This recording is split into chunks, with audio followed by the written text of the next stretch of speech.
Dünyanın sonuna yaxın bir xilaskarın insanları birləşdirəcəyi və ədalətli cəmiyyət quracağı demək olar ki, bütün inanclarda gəlmişdir. Coğrafi mövqe və zaman baxımından fərqli olan xalqlar hamısı bu əqidəyə inanırdılar. Bəs İslam bu barədə nə deyir?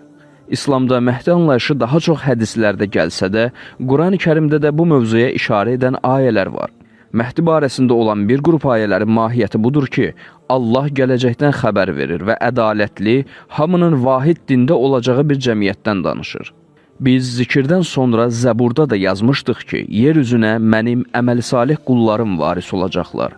Əgər indiki dövrümüzə baxsaq, yer üzündə əməli salihlərin varis olduqlarını yox, zalimların tüğyan etdiyini görərik. Deməli, Allahın bu vədi hələ gerçəkləşməyib. Allah sizlərdən iman gətirib yaxşı işlər görənlərə vəd etmişdir ki, özlərindən əvvəlkiləri varislər etdiyi kimi, onları da yer üzünün varisləri edəcək. Möminlər üçün onların özünün bəyəndiyi dinini möhkəmləndirəcək və onların qorxusunu sonra arxayınçılıqla əvəz edəcəkdir. Onlar mənə ibadət edir və heç nəyi mənə şərik qoşmurlar. Bundan sonra küfr edənlər, məhz onlar fasiqlərdir. Bu ayədə eyni məzmundadır. Yaxşılar yer üzünün varisi deyil, din möhkəmlənməyib və gündən-günə parçalanır, təhriflərə məruz qalır, dindarlıq zəifləyir. İnsanların qorxusu da arxayınçılıqla əvəz olunmayıb, müharibələr, cinayətlər günü-gündən artmaqdadır. Əgər kimsə də zalimlara qarşı çıxmaq istəsə, zəif olduğundan tezliklə məhv edilər və istədiyinə çatmaz. Zalimların əllərində olan texniki, iqtisadi, hərbi imkanları o qədərdir ki, hətta çoxluq da onlara qarşı çıxsa, bir şey edə bilmir. Həmçinin yer üzündə bəzi ekoloji, iqtisadi problemlər də var ki, insanlar çarə axtardıqca dalana dirənirlər və getdikcə də vəziyyət pisləşir. Məsələn, qlobal istiləşmə elə bir həddə çata bilər ki, artıq ona təsir etmək imkansız olar. Və yaxud da iqtisadi böhranlar daha kəskin hal ala bilər və aclıq hökm sürər. Dünya qüdrətləri də bununla bağlı ciddi heç nə etmirlər. Bu cür böyük miqyasda olan problemlər üçün müvəqqəti həllər yaramır. Bəzi problemləri də süni surətdə qabardırlar və ya insanların sayını azaltmaqla həll etmək istəyirlər. Əgər daha ciddi planlar qurmaq istəsələr, kütləvi pandemiyalar və s. olsa, kim onlara qarşı çıxa bilər? Elm belə artıq bitərəfliyini itirmək üzrədir. Bunlara qarşı başçısız, proqramsız kütlə nə edə bilər? İnsanları birləşdirmək üçün vahid ideologiya lazımdır. Həmçinin zalimların bu qədər qüdrəti qarşısında ancaq ilahi müdaxilə insanların köməyinə çata bilər. Bunları anlamaq üçün həm tarixə baxmaq, həm də elə indiki dövrümüzü təhlil etmək kifayət edir. İnsanlar tarix boyunca nəsə ediblərsə də, bunlar müvəqqəti həll olub və zülmün kökünü kəsə bilməyib. Əksinə, bəzən də zülmün daha da artmasına səbəb olub. Öz peyğəmbərini müşriklərə xoş gəlməsə belə, hidayət vasitələri və haqq dini ilə bütün dinlərə qalib etmək üçün göndərən odur. Onlar Allahın nurunu öz ağızlarından çıxanlarla söndürmək istəyirlər. Halbuki kafirlərin xoşuna gəlməsə də, Allah öz nurunu tamamlayacaqdır. Müşriklərin xoşuna gəlməsə də, İslam dinini bütün dinlərdən üstün etmək məqsədi ilə öz elçisini hidayət və haqq dinlə göndərən odur. Hal-hazırda müsəlmanların sayı artmaqda olsa da, keyfiyyət baxımından eyni sözü demək olmaz.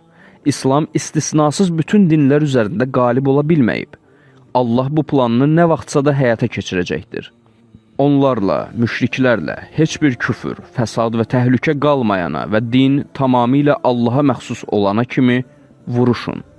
Bu ayə əsasən də dinin tamamilə Allaha məxsus olunacağı bir vaxt var və o gün yer üzündən küfür, fəsad və təhlükə tamamilə kəsiləcək.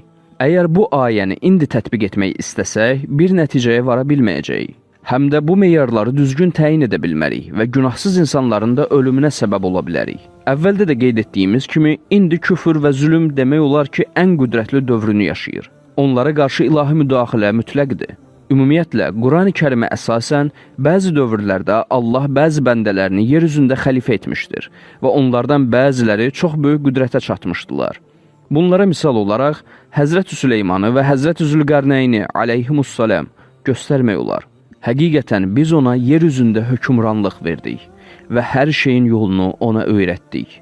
Bu və sonraki ayələrdən başa düşülür ki, Zülqərneynə ilahi qüdrətlə yardım edilmişdi və o, yer üzünün şərq və qərbini fəth etmişdi. Həzrət Süleymanın hakimiyyəti isə təkcə insanlarla məhdudlaşmırdı. Cinlər, quşlar, külək və heyvanlar da ona ram olmuşdular. Süleymanın cinlərdən, insanlardan və quşlardan ibarət qoşunu toplanıldı. Onlar müntəzəm şəkildə yerbəyer edildilər. Səhər 1 aylıq məsafəni qət edən, günortadan sonra yenə 1 aylıq məsafəni qət edən küləyi də Süleymana ram etdik.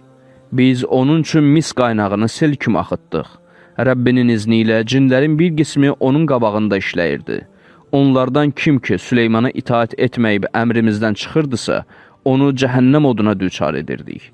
Ancaq Həzrət Süleymanın hakimiyyəti məxluqları məcburən ram etməklə idi. Heç də hamı iman gətirməmişdi və əməli salih deyildi. Ancaq əvvəlki ayələrə əsasən elə bir dövr olacaq ki, yer üzündə ancaq haqq dini olacaq.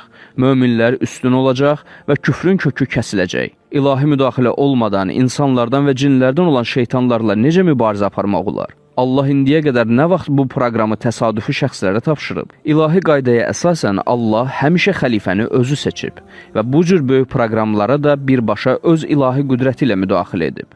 Əgər söhbət haqqın bir dəfəlik mütləq qələbəsindən gedirsə, şübhəsiz, həmin vaxtda Allah öz seçdiyini aşkar edəcək və əvvəlki ilahi xəlifələrə verdiyini və daha artığını da ona bəxş edəcək. Son söz olaraq, Məhdiyə inanc o demək deyil ki, müsəlman fəaliyyətsiz olmalı və ya sadəcə oturub gözləməlidir. Məhdi inancı əslində insanlar üçün çox gözəl motivasiya və ümiddir. Əgər bu ümid də olmasa, indiki vəziyyətə baxanda ümumiyyətlə dinə qarşı münasibət dəyişər. Çünki əgər Allah varsa ki, mütləq şəkildə var, o insanları öz başına buraxmaz və öz proqramını zalimların istəyinin əksinə olaraq mütləq şəkildə tamamlayacaqdır. İnsanlar vahid əqidədə və vahid hökumətdə, ədalət və xoşbəxtlik içərisində yaşayacaqlar və nə üçün yaranıblarsa, o məqsəd üçün yaşayacaqlar. Bir çox sualların cavabları da məhz o vaxt yerini tapacaq. Bəs görəsən, insanlardan bu ümidi də almaq istəyənlər alternativ olaraq nə təklif edirlər?